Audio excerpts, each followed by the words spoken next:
Hello guys, for today's video guys, kung baguhan lang kayo sa video ko guys, click subscribe sa baba, then i-touch ang bell button sa taas guys para ma-notify kayo sa mga bagong upload na video ko guys. Okay guys, pag-uusapan natin kung paano nga ba napa-plug content yung isang content creator. Para po sa mga baguhan dyan, makinig po kayo kung ano nga ba ang dahilan na napa-plug content yung isang content creators guys.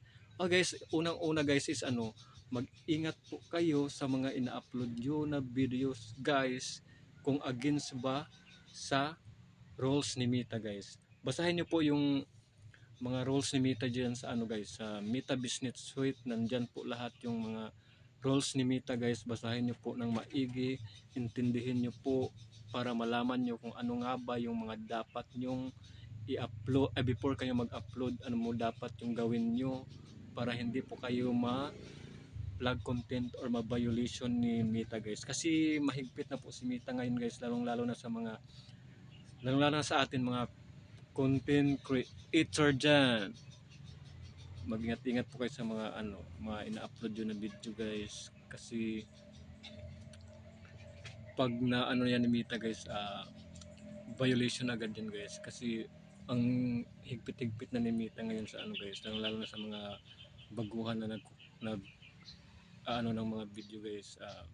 Ingat-ingatan niyo po yung ina-upload nyo kasi pag na-violation kayo guys, automatic yun, walang earnings yung mga pag na-monetize kayo, walang earnings yung mga videos nyo, tapos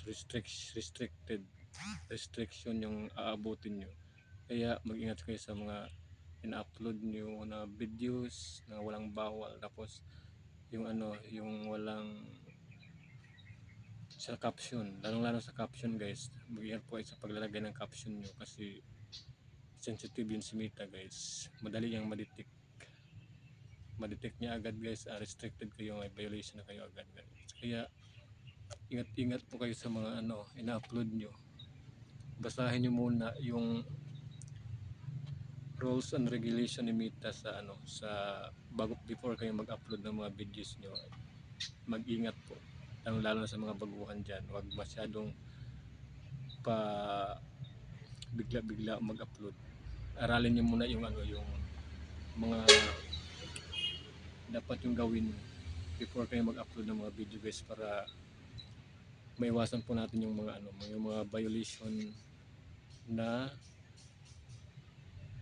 ipapataw ni Meta guys. Kasi based on my experience guys, na restricted pa ako hanggang ngayon is sa in-stream ads ko, hindi po siya kumita guys kasi restricted ako dahil siguro yun sa yung nabanggit ko na yung or sa yung hindi ko alam kasi yung yung siguro yung may kutsilyo ba yung nag-iihaw ng ng baboy, siguro doon siya na restricted kasi against yun ni Mita guys, yung mga matatalim na bagay na makikita niya sa video natin guys. Kaya yung mga caption din, yung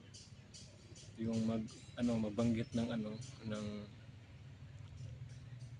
ng magbabanggit ng yung mga bawal na salita, lalo na sa pag yung mga sin stars ganun, yung mga against ni Meta guys, yung lalo na pag nagbanggit ka ng mga amount na pera ganun, bawal yan ni Meta guys. Kaya ingat-ingat po.